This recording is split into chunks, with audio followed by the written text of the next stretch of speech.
Computer. KOnovalov in the house today. Looking forward to our special guest that we have. How's things up in Baltimore? Loving life. Loving life.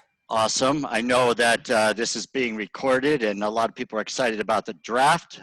We will not go there because I know the Ravens are going to kick ass this year and the Patriots, well, not so much. The New England Tampa Bay Buccaneers will win, though. Tampa Bay Buccaneers. Can you please get to the guest? Yes, of course. I'm excited. Me too. So today, I'm so thrilled, or we are so thrilled to have in the house a young man who is setting the sales world on fire. I met this fellow a few years ago at a leadership training, and I knew immediately that he was special and would eventually become a superstar. He just had that personality.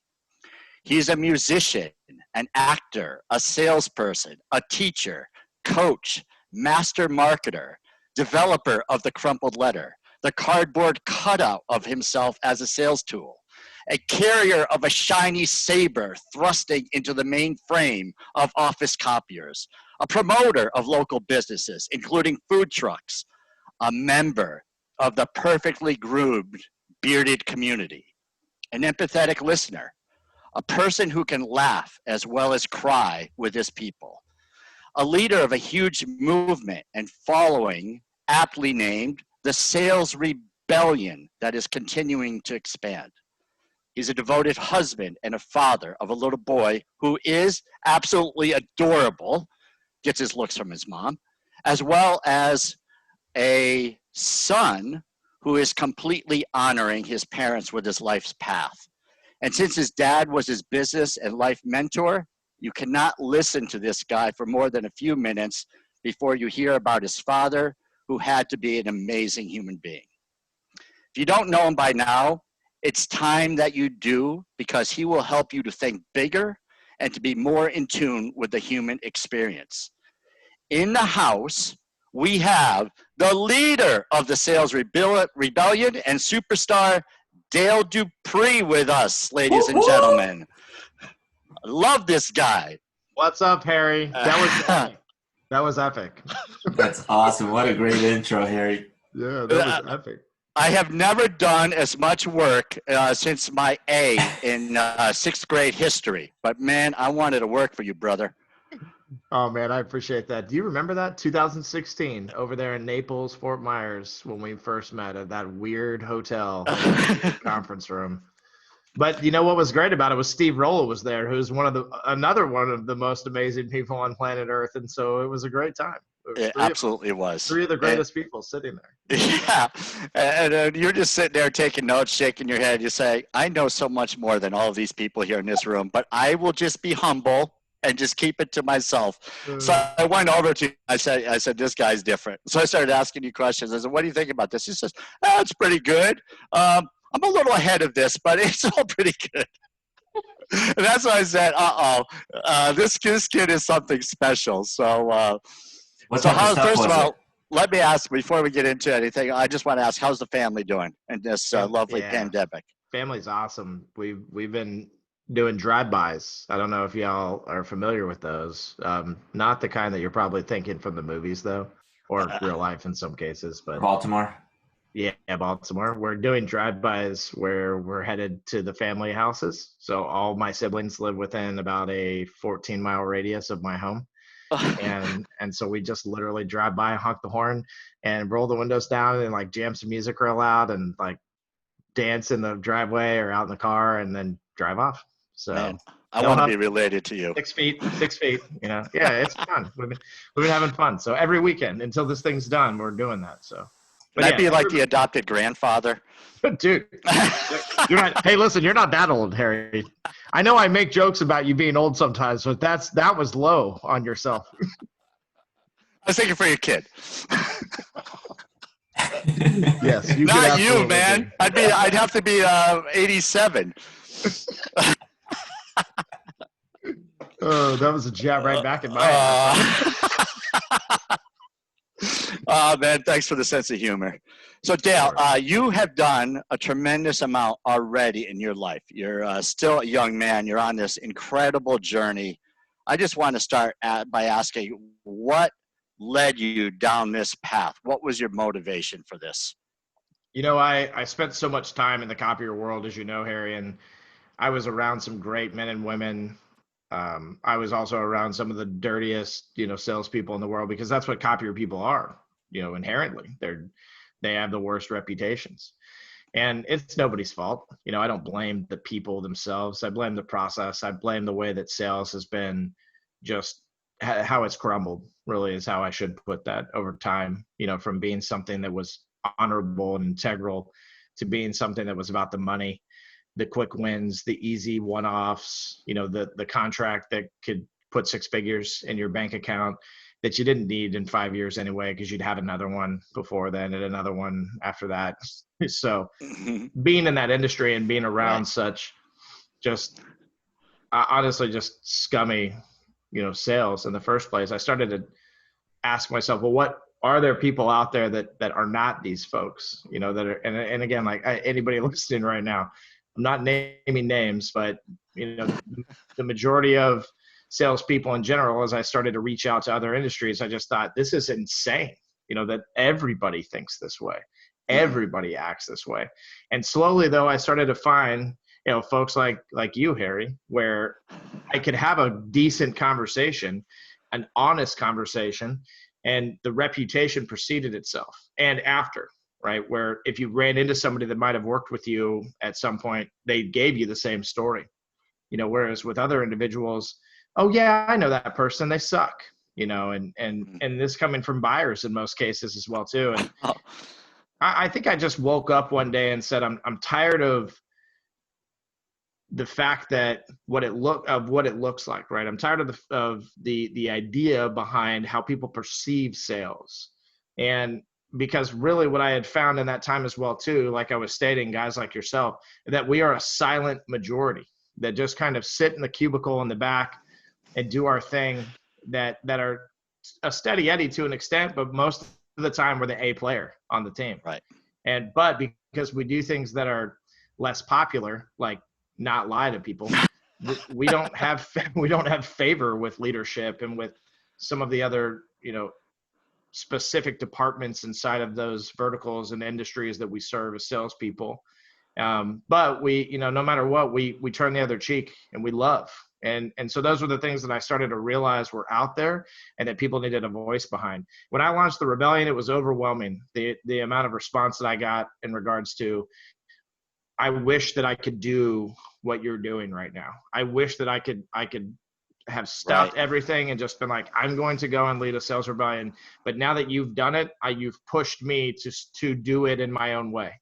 And that's really why we did it. As much as we are a training and development firm, we're a movement, and people can better the movement while it betters them, is how we look at it.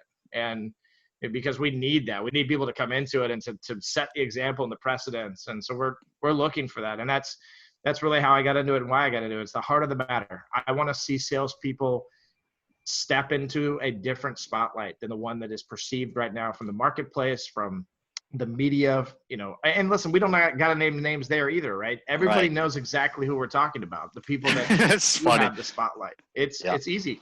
It's easy to know who those people are. They're loud and obnoxious. Yeah. Dale, let me ask you something. When you say you started the rebellion, you joined the rebellion, for listeners who may not be familiar with it, what does it mean? First of all, we understand why you started the rebellion, but what does it mean for someone to join the rebellion? Yeah, we have a set core values and principles that we abide by. We believe in community over commission checks. We believe in fellowship over negotiations. We believe in giving experiences over performing pitches. We believe in the idea of people, over products. And because of that, we believe in taking your castles, tearing them down, and building a kingdom. And the whole outlook for us is that people matter, that products and services are cool, and they help us with our processes internally to make more money to provide for our families. But it comes back to that: provide for, and then insert the blank. at the end of the day. And because without people, no businesses work. Without consumers, without somebody in need of the product and falling in love with the company's culture and existence as it is, there's nothing. And so people have gotten bloated over those things and big-headed about what they think that they've built. But at the end of the day, it is the communities and the people that affect those things. And so being a part of the rebellion is recognizing that we're not just a rebellion for salespeople. We train service, we train admin. We're moving into more of leadership roles these days as well too. We've written the curriculum, put together the programs and processes, because we're all in sales, guys. I know that Harry believes that for sure. I don't think Eric and I have talked too much about it, but I saw you nodding your head there. So we're all in sales. 100% on we board. even say that buyers are in sales, right? Buyers sell themselves. And if you And can they really sell sit back us. and think about it, negotiations, right? Maybe. Yeah. If you really sit back and think about it, it's simple. That's what I would tell your listeners. It's very simple to be a part of the rebellion and what we stand for. Yeah, it's awesome. I got goosebumps, man. I love how passionate you are about it, Dale. I mean, that's one thing that kind of attracted me to you. Harry and I are both in the copier industry, lead teams, been in it for a while. And I heard from you because one of my sales reps actually showed me a video with lightning, and everybody's having a rough day. And if you haven't seen this, you got to go on YouTube and type in, Dale Dupree or the Copier Warrior, and you show up and you save the day with your big sword and you slay the crappy copier that's jamming everybody up and causing misfeeds. I just thought it was really creative, and I followed you that day. I'm not sure if I connected or not, but I've been following you for over a year, and what I absolutely love is the authenticity. What most salespeople, I feel like they do is they put that facade out there of who they believe people want them to be, and there's zero of that with you, which I think is why you're like a magnet of people who are attracted to authenticity and want to be real. And I just want to share that with you because I think it's really awesome. And if my advice is worth a shit, don't ever stop being that Dale with the sword, Thank you, bro. I appreciate that.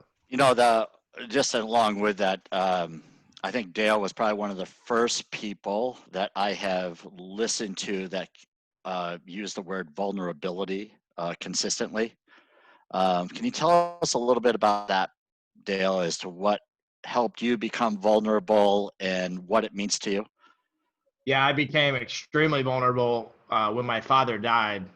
Leading up to that, though, I'm a man that struggles with depression, and it was raised by the leader that I just mentioned that I lost, to not just fight and conquer those things, but to accept them and embrace them. And because of that, I was able to, my dad wasn't like that, the guy that was, don't cry, you baby. He would let you skin your knee, and he would let you exert that exude the emotion that you felt in the moment, and then he would help you to fight against it if you felt as if you needed to. Right? He would ask the question more so than tell you how to do it. And I the leadership of my father is something I fell in love with, obviously at an early age. And because of it, I was called a weirdo here and there, but and there's a lot to this story that I could go into, because I had my bouts with anger on top of my bouts with depression, which is kind of natural inside of the way that our chemical imbalances work in our bodies, right? I got nerdy about psychology over the years as well too, and so kind of learning like what helps us to express and to be more connected with the individual that we're speaking with, instead of just saying, what are the 100 quickest ways I can close a deal? Instead saying like, how can I chase somebody away from the deal? Because if I have the mindset, not like showing up naked to an appointment, like with a baseball bat, but like nothing absolutely crazy. And we were just talking about this yesterday with Steve Clayton and Darcy Smythe, two of my good friends out of Australia that run a company called The Sales Game, where they were bringing up this whole concept of, expectations, other people's expectations, and how we need affirmations from people. And so somebody said like, well, you still have to listen to people's advice, right? And so that's not to get into a rabbit hole, but I'm not saying that I'm constantly going to people and going, oh, you don't like this? Well, then you can just shove it. Like that's not the mindset here, folks. Right. But what I am saying is that if you believe in who you are, who you truly are, and why God put you on this earth is to be somebody that brings hope to others, and that can be aware of how someone else feels just as much as you're aware of yourself. And to be able to tap into that mindset is powerful. It's why, just like Eric was mentioning about, I watched your video and I loved it. It's that same concept, because I was willing to be vulnerable enough to do that. But what everybody else told me was stupid and going to make me look dumb and not be funny, and my buyers would hate, made me $1 million a year producer in net new hardware year over year, instead of just farming upgrades like most copier reps are doing in the first place, right? Shout out Freaking awesome, man. Yeah. So you were a rock star. Let me get back to the kind of the origins of Dale, because I mean, when I listen to your story, it sounds like the word to best describe it is freedom. You're traveling all around the country. You're performing in music shows. You got tattoos. I'm picturing you with either a mullet, nah, probably not a mullet, but with long hair. Mohawk. What? By the way, you had a mohawk? That's freaking awesome. I had long hair, and then I for one tour I shaved and buzzed the sides like a fade with my beard, and I had like a they called it a faux hawk, right? Because I was like trendy. So I did it because kids made fun of me and they wanted to fight me, and I loved when people wanted to get rowdy. That was one of my favorite things. Like they would make some egregious comment or statement, as I walked by with my tight jeans and my pink belt and my faux hawk, and I'd turn around and rain the wrath of God down on their face with my fists. Man, I would love to see a picture of that. Like that, where's the video? Wait. So we got videos. Awesome. I think you can find those on World Star. So Dale, Thank God. Okay, you can. So at this time, like the year before you're born, your dad starts this copier company down in Florida, and then you're born. You're kind of living and seeing your dad, I'm sure, fighting some uphill battles, because that's not an easy business to start from scratch. And he's scratching and clawing, growing a business. That's your leader. At some point in your teenage years, you become a rocker. You're traveling all around the world. And then something happens, and you're like, I'm going to go work with my dad as a salesperson in his business. Yeah. First day at work, did you have the mohawk? No, actually, at that stage, my hair was down to my shoulders, and my beard was longer than you'd ever seen it. And I had big old gauges in my ears, which you can kind of sort of see that I had. The tattoos are always going to be on there, right? But it was funny because we were like deemed the misfits, me and the guys at the office that I brought on with me when I first. How big was the company? I was doing about 1.2 million a year in revenue at that point. And how many people? There was 18, 19 total employees. Okay, good size, small business. That's awesome. So you guys come on board. You brought a few of your folks with you. Tell us how that went. It was interesting, and mostly just like, if I take it back to the way that you described how I came into it, touring it's not as easy as people make it seem or it sounds to folks. It's an extreme amount of hard work. It's a lot of relationship building. It's taking risks. It's not being afraid to speak your mind. It's being, backstage with a bunch of rock stars and 18 to 21-year-old women that are looking to sleep with those rock stars, and me being one of them, and having a girlfriend back home who's not my wife. So it's a massive amount of temptation. There was a lot of drug abuse, a lot of alcohol abuse. There was violence, like I mentioned, and actually that was my scapegoat. It was, and I only over the last 4 or 5 years have I really talked about this part of my life openly, but because everybody else was doing those things and I wasn't interested, I had to find a vice. And so I was the guy that was causing all the trouble. But what was funny is that I was just attracting it more than anything. And then, and then taking care of business. Some would But say, after you watch, what's that movie with The Wolf of Wall Street? Your transition from rock star to sales is kind of an easy transition if you watch that movie, right? yeah, yeah.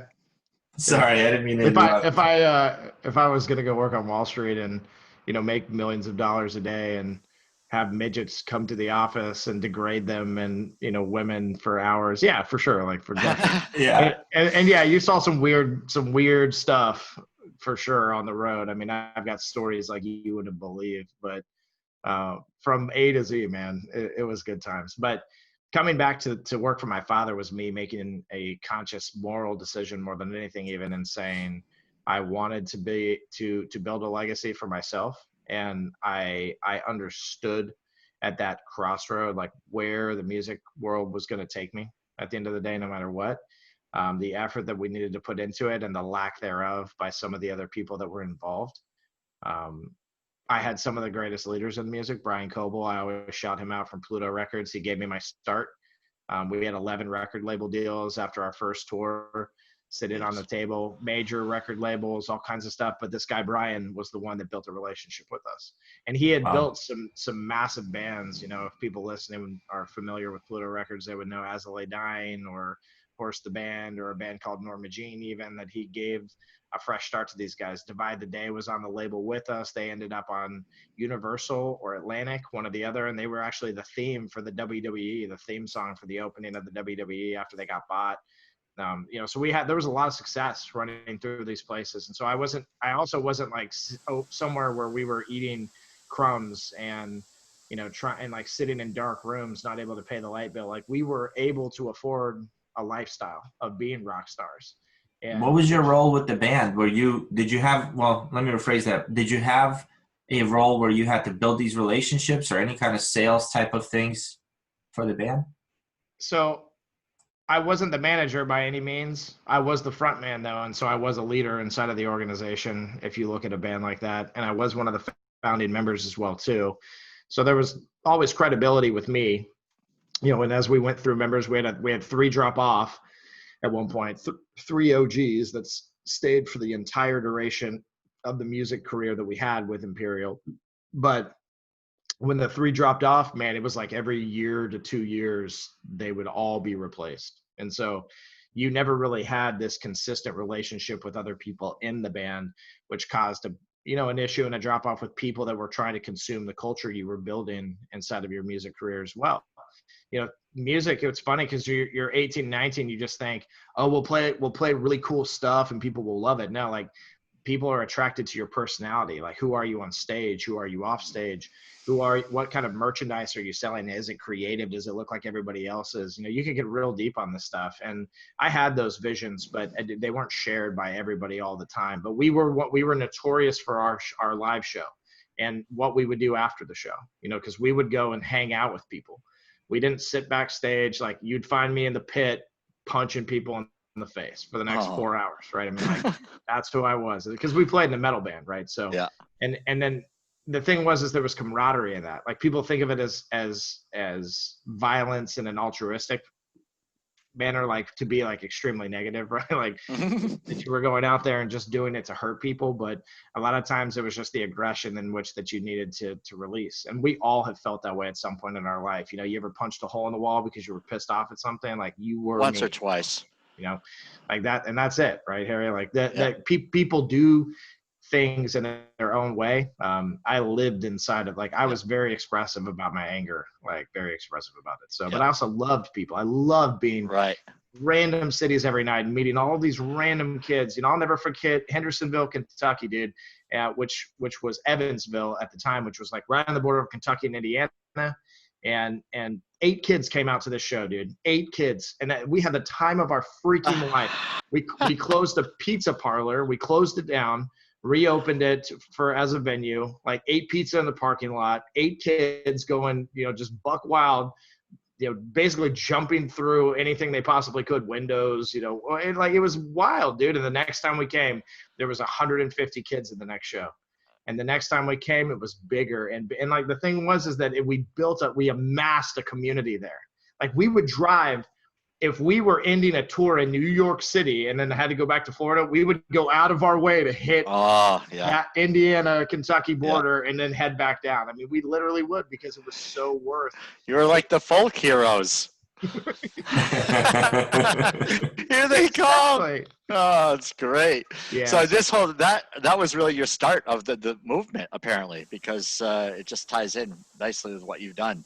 I mean, right? It's funny, Harry, because I literally just had a conversation with somebody yesterday that was like, dude, small world. I'm in B2B now too. That used to come to my shows when we would tour outside of the state of Florida, and told me about his company and what he's trying to do. And he said, I love your movement, and you know, it just reminds me so much of you when we first met. And I was flattered by that, first off, but also, yeah, just thankful to God for like allowing me to be consistent in my life and giving me the vision behind that as well too, which is my father. He was super consistent. So when I got off the music thing and doing all of that, it was part-time. Like, I didn't actually go full-time with my dad right away. I was still touring, still doing music videos.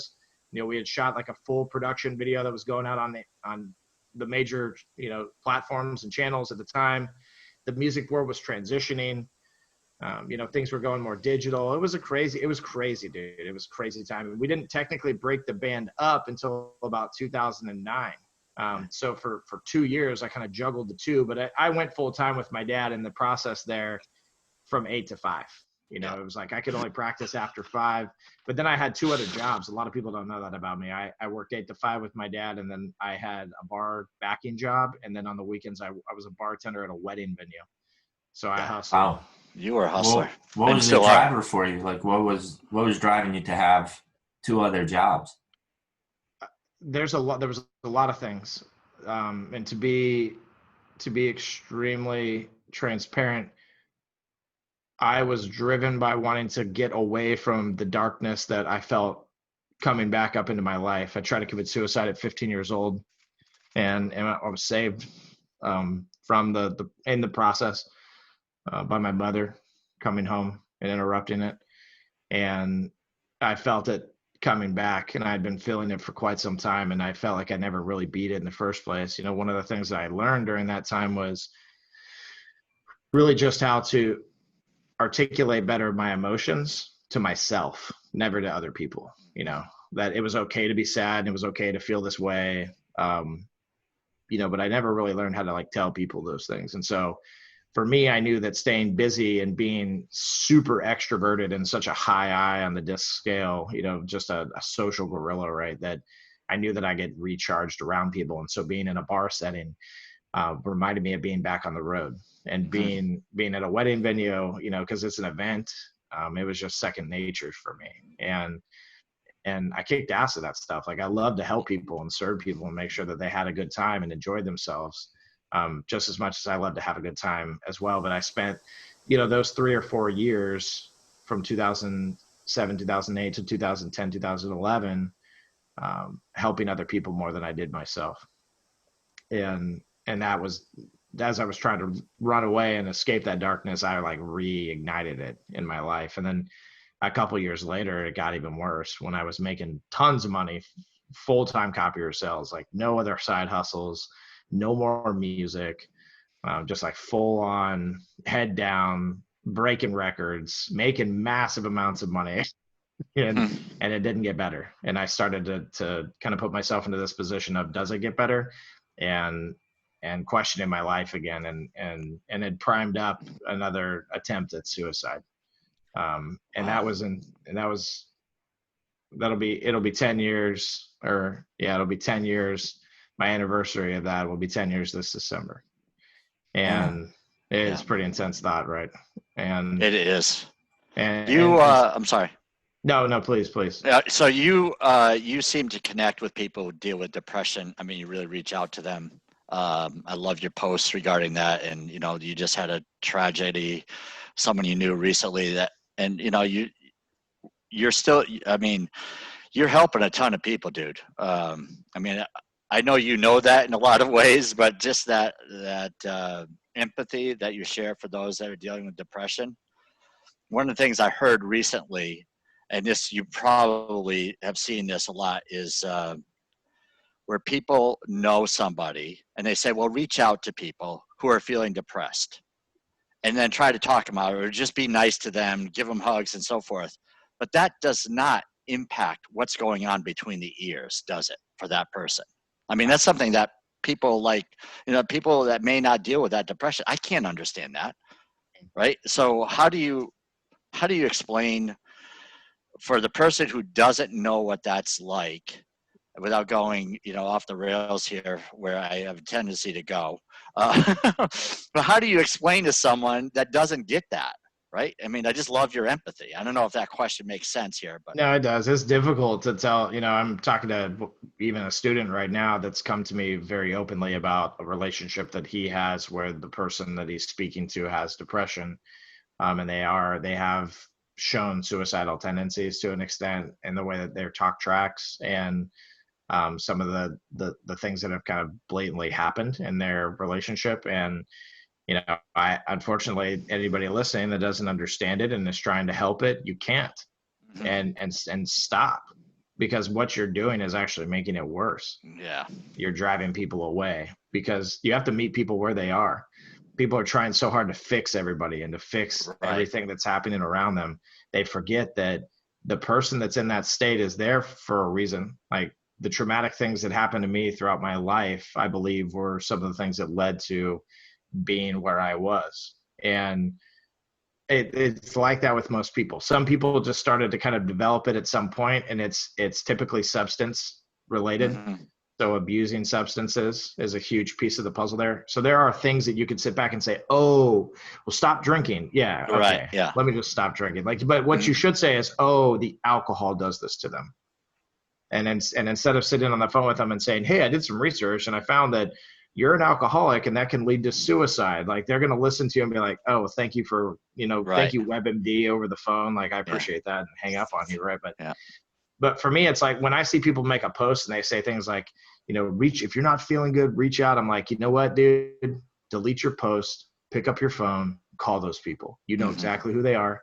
And if you don't know who they are, then call everybody in your phone. Yeah. And I try to do that as much as I can, and people know I'm here for them. And I'm so busy right now, and I hate it, because even though I love what I'm doing, I love serving people, I feel like I am missing some things. Just like when Kobe died, and I watched Shaq talk about just like, man, that hit him so hard to lose a friend like that. I know that feeling, dude. When losing my best friend in 2014, getting run over by a car, and watching my dad die of cancer in 2016, sucks. It cuts deep. And people committing suicide, I mean, it just happened in my circles 4 weeks ago when this whole thing started going down, and that we're in right now in this pandemic. And look, it's a reality, and we can't stop all of it. Stop trying to understand it. Stop trying to make sense of it, and just start accepting that some people are not in a good place. Be there for them. Meet them where they're at. Listen empathetically and actively. Don't listen and hear them say, just everything sucks. Like, don't hear them saying that. Hear the core of that, right? Hear them expressing that they want out of it.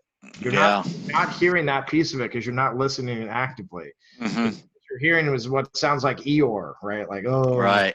But they're really telling you, please help. And to please help is to listen. Yeah. I mean, I'm sorry. Sorry about that. I've made a mistake of, with Pasha, my friend who we've had on the episode, and this is a person who really struggles with PTSD and depression from time to time. And he was going off about some things that were bothering him. And right away, knowing better, I don't know why this was different, I jumped in with advice. And I saw, like, he kind of glazed over, So I asked him, I'm like, I can't remember how I phrased it, but like, what did you think of it? Or what did you think of that advice? He said, sometimes I just wish you just listen. Sometimes I don't want advice. I just want you to listen. I need to get this stuff out. And it was a good reminder for me, because our idea of helping is just to jump in with advice that we may, that we probably heard on Dr. Phil or something like, oh yeah, you're depressed? Great.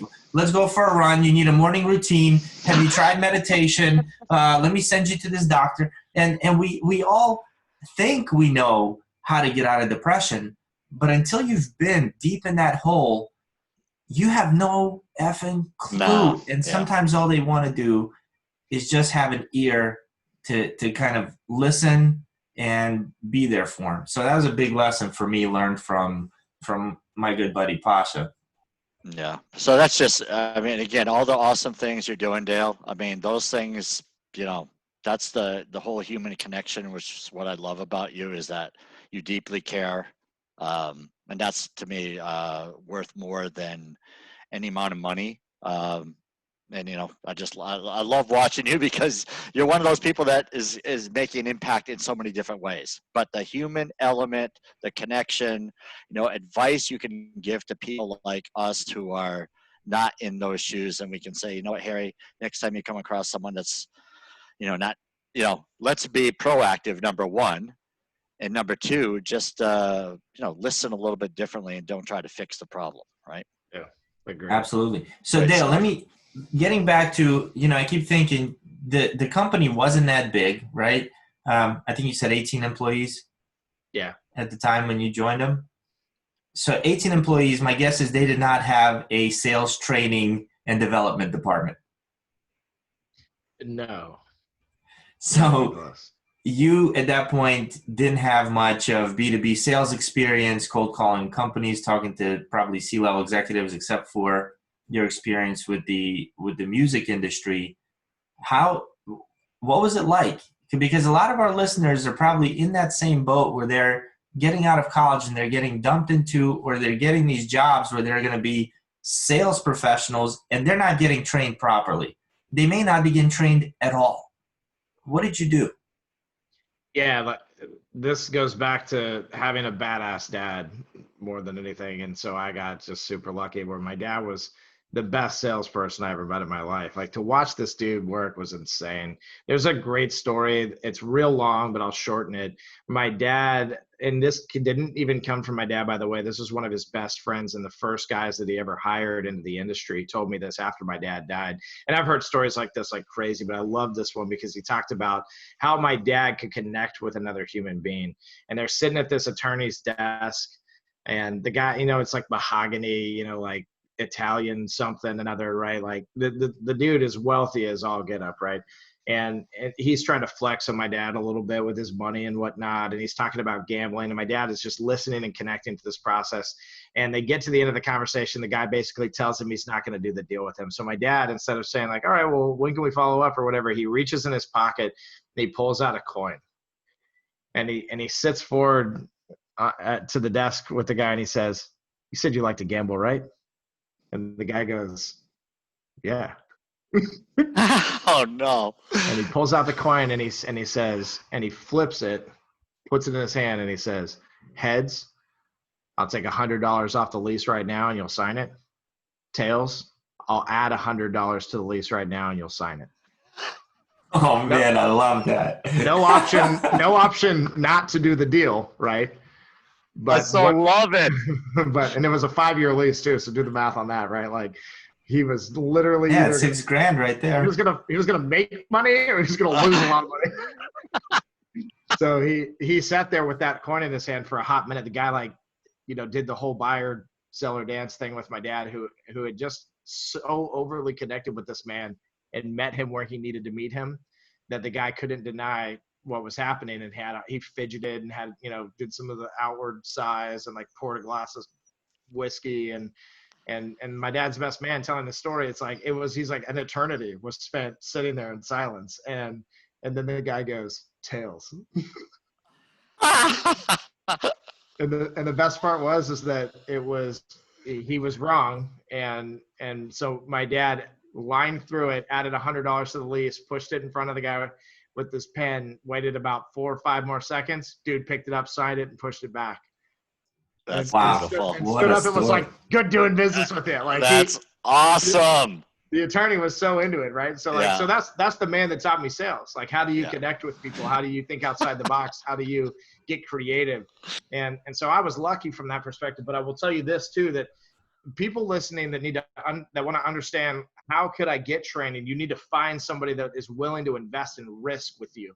My dad, when we had no money in 2009 and 2008, in the midst of financial collapse, he said, "Do you want sales training?" And I went and I joined Sandler Sales Training, became a lifetime student. And my dad Wow. paid for it consistently for 3 years throughout, the pandemic of the swine flu, even, and how it lingered 2008 for so many of us. I mean, it was wild to watch my dad every month, no matter what, make sure that he paid that bill for me. And so I would say, like, find a leader that cares, that wants to give back. But the Sales Rebellion was founded on the principles of being able to do that. We have a legacy program that's very inexpensive for people, a mentorship program as well too. But we're developing an app where people can join for less than a gym membership monthly, and they can have ongoing sales training, a community to depend on, and they can do live Q&A sessions with coaches, with myself, and some other fun stuff that'll get announced sooner than later. Amazing. But you got to innovate on these things too. So it's up to us as well, not just the people that need the training. It's up to us as leaders in the industry when it comes to sales training and sales development to teach others, what we could do different to make it easier for them.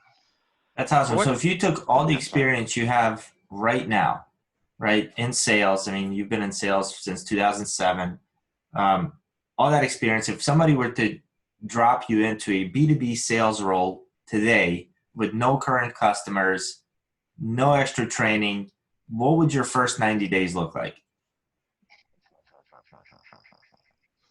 So it's a good question.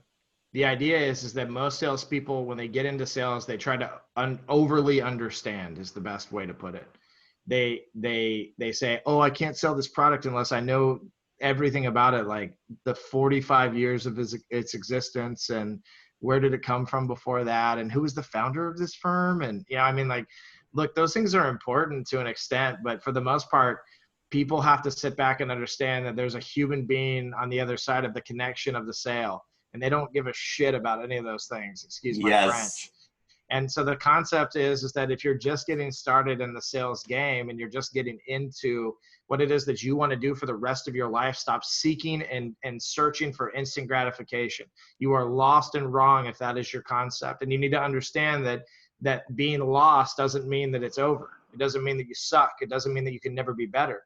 You just need to come to the realization of those things. I sucked at sales when I first started. And I admit it, I talk about it, and I knew it back then, and I had to get better at it, right? And so embracing that suck and understanding that, look, some of the things that maybe that are popular, that are being told to us, are not exactly what it is that people need, because the guy or girl that is telling you, go spend 75 hours getting accredited and learning this product, haven't made a cold call in 15 years. They've been hiring people like you to do it. And for the most part, people have stumbled in and gotten lucky doing it and made success and stayed. I mean, that's literally it. I have a student right now that told me, he said, when I first got started in sales, I was given, a pen and a pad basically, and a sheet, that had all my passwords to get into my CRM and everything else. And they said, all right, go get them.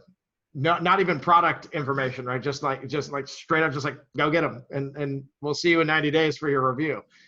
So there's a couple sides to the coin at the end of the day, right? But salespeople need to first plant their roots. We call them the rebel roots inside of our system. For us, it's 4 pillars. The idea is understanding yourself, and then starting to gain an awareness of others and awareness of situations through that process that you're about to be put in and put yourself in through the sales ecosystem that exists in every organization and every vertical, no matter what. Prospecting, pipelines, right? Like all the things that are just normal and natural. But in the beginning, you need to know who you are, because if you're not the copier warrior and you're just Dale Dupree, then it could get muffled out there, because you're going to go and introduce yourself as the guy that works for this company and sells this product, because you're just Dale Dupree, instead of understanding that you are a warrior, you are a brand, you are a creative existence inside of your organization and inside of the vertical in which you serve. Having those awakenings, building your core principles, your foundations, all the things that need to come together in order to make sure that you're intentionally going to the marketplace. And then slowly you'll fail and get better at sales. When you were being the copier warrior, Awesome. Where were you working at that time? I was still with my father's firm. It was the final year of being with him in 2012. We sold in August of 2012. So it was January, February timeframe that I started to sit back and say, I want to build my brand out because I want landing pages. I want to use QR codes. I want to have cardboard cutouts of myself, like Harry mentioned earlier. I want to have marketing. I want to not just be a salesperson. I want to be a professional experience giver. Oh, That I was love my it. thought process. And so I started to sit back and say, because it's boring. Sales is boring. Like, oh, you walk in like, hey, can I speak to Rick? And then Rick's there and he shakes your hand. You go, hey, man, I had 30 minutes and I could save you 15% or more, right, bro? And then, you walk around a plant and it's a surface level conversation and you're like, how Red Sox, and none of it makes any sense. Red Sox hey, listen, suck. fellow Red Sox fans, so we can All right, good. good. We can team up on Eric Twitter, right? You definitely had my pitch down, man. I was just wondering, how did I sell anything with that? Yeah. Those Red Sox. Harry, I know my audience, man. I knew that you would relate to them. So anyway, that whole concept of disconnecting yourself from people in general is really what the sales world has revolved itself around in the first place. This disconnection. And so, but when this guy comes in and he leaves a donut box that's empty and it's got red marker written on the top that says, hey, sorry, I ate these, waiting for you to get back to me. You're going to sit back and you're going to be like, you mother effer. And then that's hilarious. Then you're going to call me and set an appointment, which is 99% of the time what happened with that drop, right? Like I didn't have to do a whole lot of work after that. But did you have your card in there or just you wrote the number? I can't tell you. Come on, secrets. Man. Yeah, our people need to know this. So, okay, so what about those companies, the sales reps, right, that are sitting at a company right now who have stringent rules about how the sales professional can market themselves? How do they market themselves? Rebel. It's time. Rise up. Choose to be something bigger than what your company is dictating that you should be. And if they won't let you do it, quit that shit job and go find somebody that will believe in you and that will breathe life into you.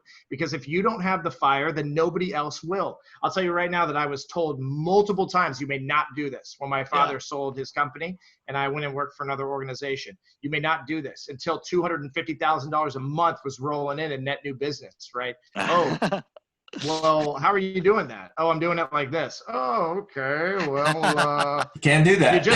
You got to take these things off. And then eventually, and like, cause I didn't, I just would say, yes, sir. And then I wouldn't do it. And listen, I'm not telling people that they should go out and break the law and steal and rob and cheat. But what I'm telling you is that when someone else has an opinion about what they think is better, it's just that, an opinion. It has nothing to do with the fact of you expressing yourself in the manner that speaks to people and tells them why it is that they should talk to you in the first place. And so, and listen, it's a risk to do these things as well too. When I went and did the first campaign, and Stu Heineck had me on his show on How to Get a Meeting with Anybody on his podcast, and he was actually one of the inspirations behind doing this drop in the first place, which was fun to kind of banter with him about because he had no idea. But when I did my cardboard cutout dropout, that was the day that I realized that the Copier Warrior was something more than just this wild and crazy, audacious dude, but that he was speaking into people's lives. That the conversations I had with the people that experienced that particular drop, I said, I have to replicate this 1,000,000 times. And that's what the Rebellion does too. We try to replicate those experiences with people because, man, people were telling me I was like a therapist on a couch, dude. They weren't just saying, these are my problems inside of this office. They were saying, but I don't have any time because I'm getting a divorce and my wife has got full custody of the 2 kids at this point because I got a DUI and this and this and that. And you're sitting there listening to these people and you're starting to realize that life sucks, right? And going to work is a cop-out. Right. Oh, this is business. Cop out. Total cop out. Mm-hmm. Right. At 5 o'clock, you go back to that thing that sucks right now. How do you make that better? How is business helping to make that better? It's not. It's masking things. It's a veil, a very thin one, and one that will light on fire faster than you can take it off. Right. And burn the whole thing down. So you got to be extremely vocal about it. Wow. So for those who don't know this drop, the cardboard thing, you able to, where do they go to learn about it? Or can you share about it? Yeah, dude. I mean, I'll tell anybody about any of my drops. And so on the donut box, what you want to do is you want to incorporate augmented reality or QR codes on them. That's the winning recipe right now, no pun intended, for 2020 and 2021. And people that are like, well, Dale, what do you do with augmented reality? Just wait until this summer and you'll be seeing a lot of good stuff. And you know, I just developed our app. You know, shout out to the company if they're listening that did it for us. Awesome people. I can start exposing these things once it's all out, but we are going to bring the pain, and we're setting it up too where reps can do it easily for themselves just by hiring our company. You know, that That's we can, awesome. we're not going to be the guys that are like, oh no, you can't have our thing. We want the world to know, right? So people are like, dude, Dale, don't give your crumpled letter away, right? Make people pay for it. Don't show them all the stuff that's in it. Make them buy it and then read it. No way, dude. Use it, set an appointment, win a deal, and you'll buy the rest of them. I bet you. Yeah. That's what happens every single time. Absolutely. You know, so Harry and I are going to be using it soon. yeah, my God. Dude, and by the way, if you see this, my phone screen is a QR code Nice. because it works. I love it. It does. It does. I got a landing page on the Rebellion site that starts off my business card that says, hey, thanks for scanning my QR code. You should watch this. And it takes them right to a video, and it's very personalized feeling.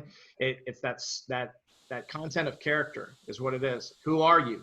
What are you willing to do for somebody else in these moments?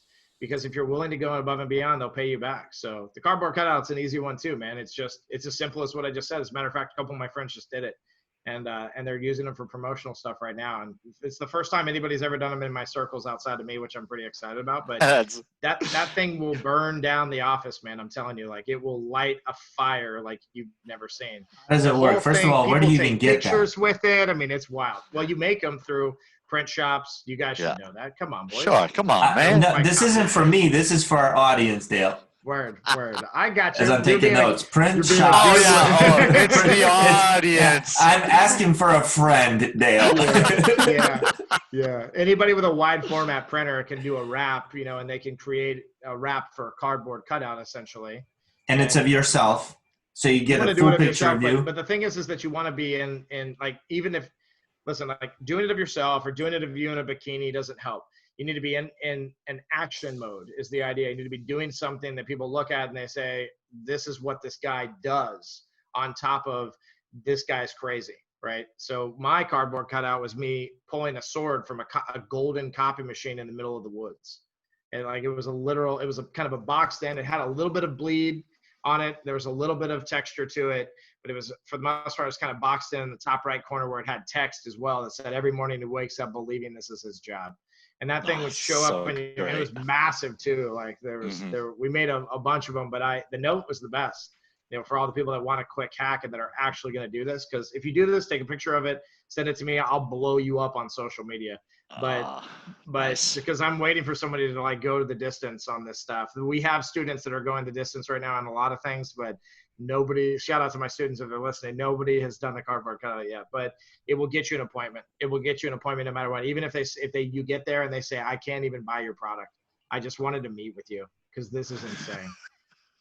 Because what we would do is there would be a little arrow that pointed to a little box that's set on the cardboard cutout, and there was a little letter inside. And at this point, you're just like, what is happening? And you'd open that letter up, and it would basically just chat with you. It was very personable, very conversational. And at the bottom of it, it'd say, it summed up, it said, hey, you won't pick up my phone calls or answer my emails to take an appointment with me. Well, guess what? I got you.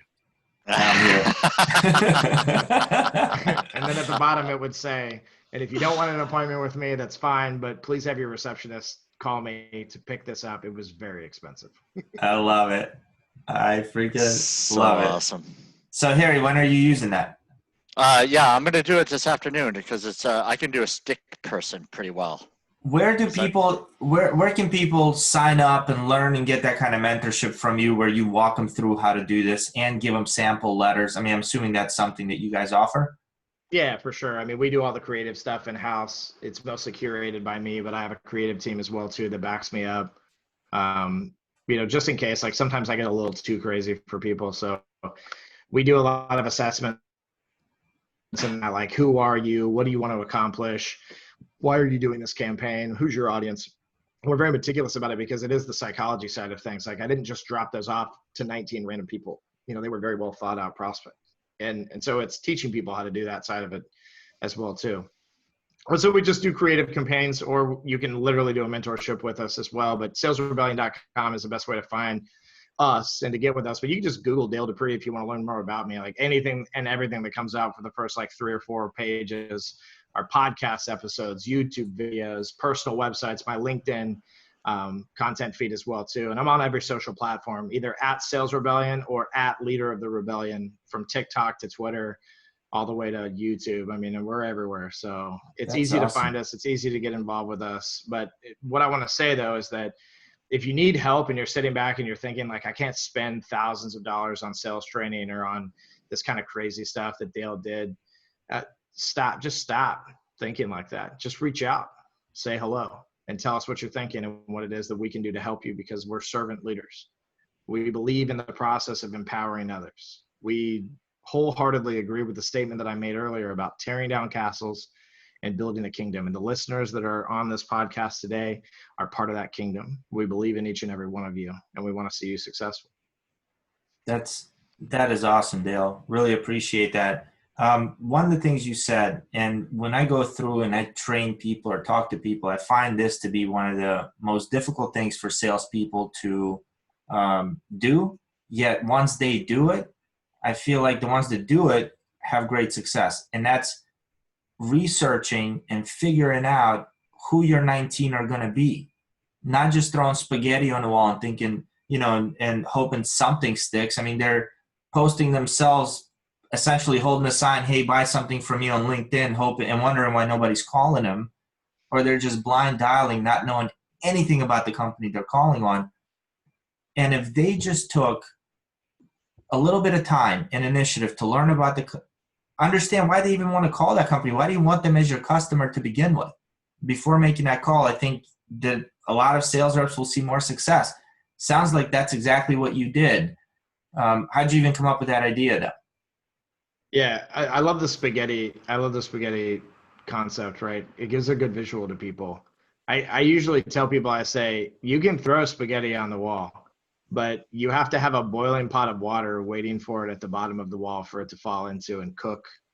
And then you've got to have a strainer in the kitchen that you're then going to pour it out into so that it can cool. And then you got to start making that sick pasta sauce on top of it, right? So in the beginning, it's okay to feel as if you are throwing a little bit of spaghetti.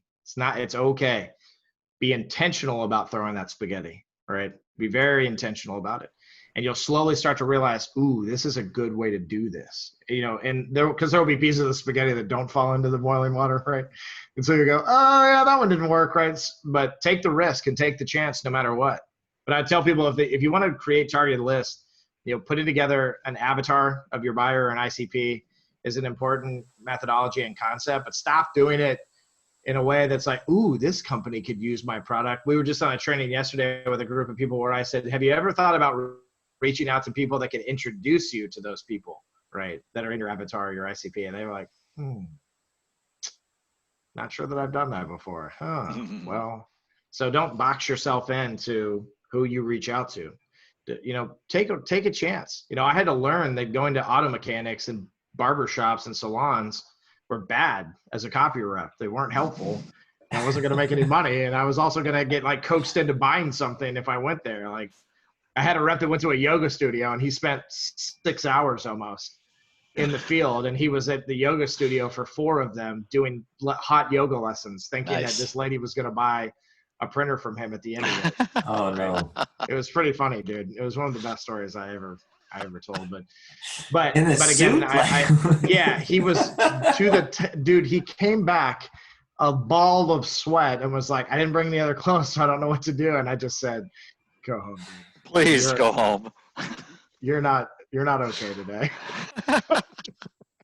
But I would tell people that theory because we believe in the sales wanderer and the principle of exploration of your community. So be careful about turning people into a process and into a number on your list, and into something targeted, right? Because you never know. You truly never know. I remember the first time that I ever got a deal that was so large I couldn't even count the commission, check on that thing.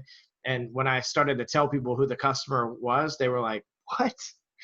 I never even thought about that. Never would have ever dreamed to think about something like that. As a matter of fact, they didn't either, to be quite honest with you.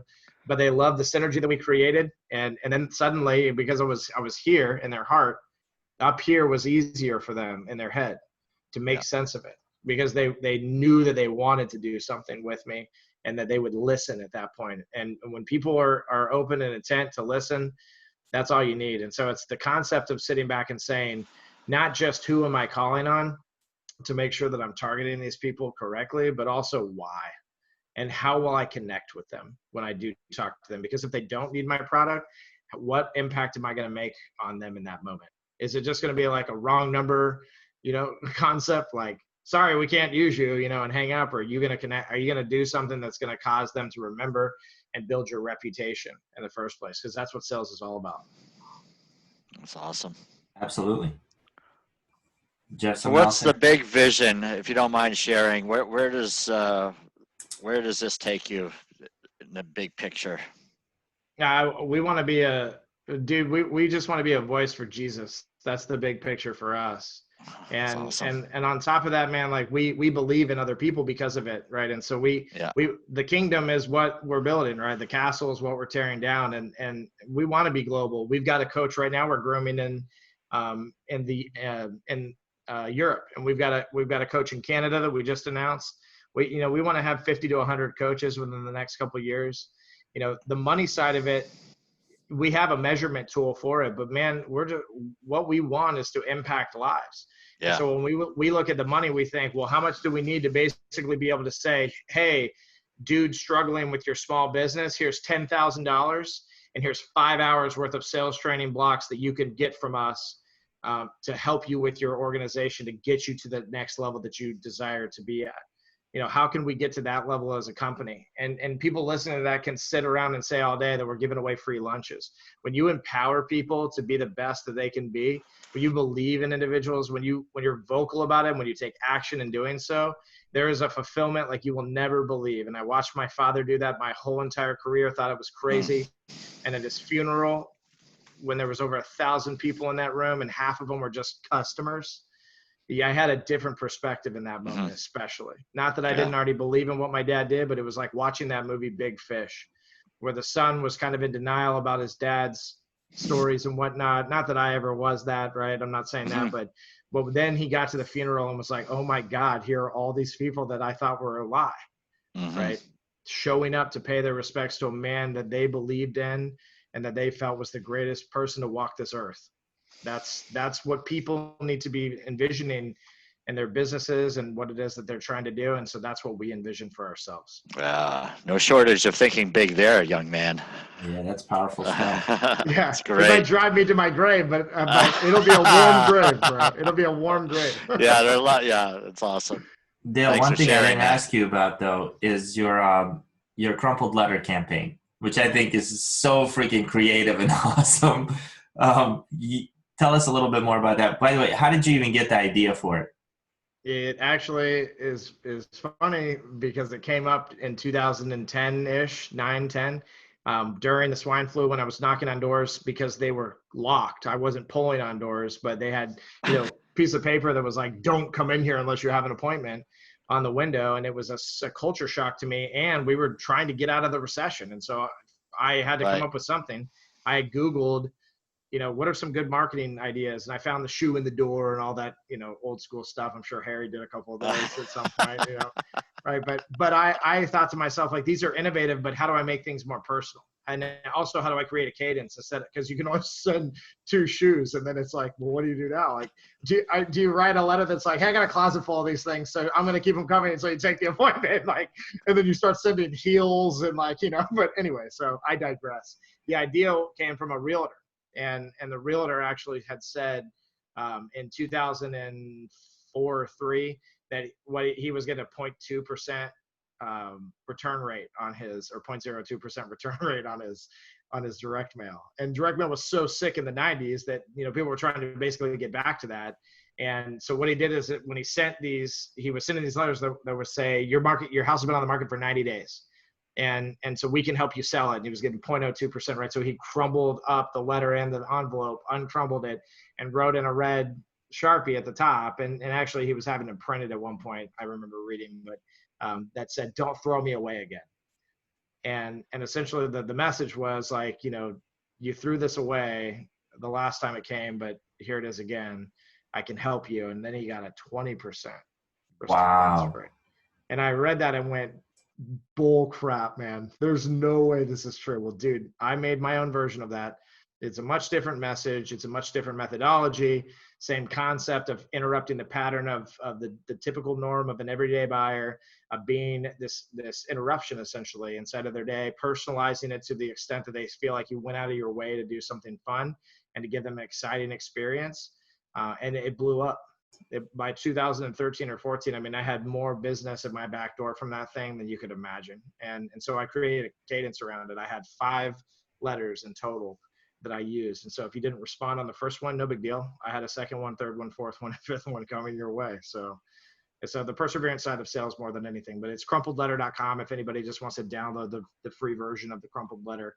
And you can look at the paid version from there if you feel up to it. But honestly, like for the most part, the crumpled letter will work great for you. And the paid versions, if you want to be, but the paid version is only like a couple $100, right? It's not. It's $97, I think, right now. Oh. It'll probably be more soon, but because we're selling so many of them, shout out to capitalism. But Yeah. but we're putting more value into them. So there's going to actually be 5 more letters. There'll be digital versions, and then we're going to have some what we call Trump card letters, essentially, and not like Donald Trump card, but like literal Trump card letters. One of them is called McKenna's letter. Maybe you guys can figure that one out. And then one of them is a paper airplane letter. We've got some good ones coming. So that'll take it to the next level for people. So I love it. Absolutely love it. Dale, this has been an honor. I asked this question from every single guest. What legacy do you want to leave behind? Because you're a man who I think is very clear on legacy. Yes. For me, it's the legacy of my father.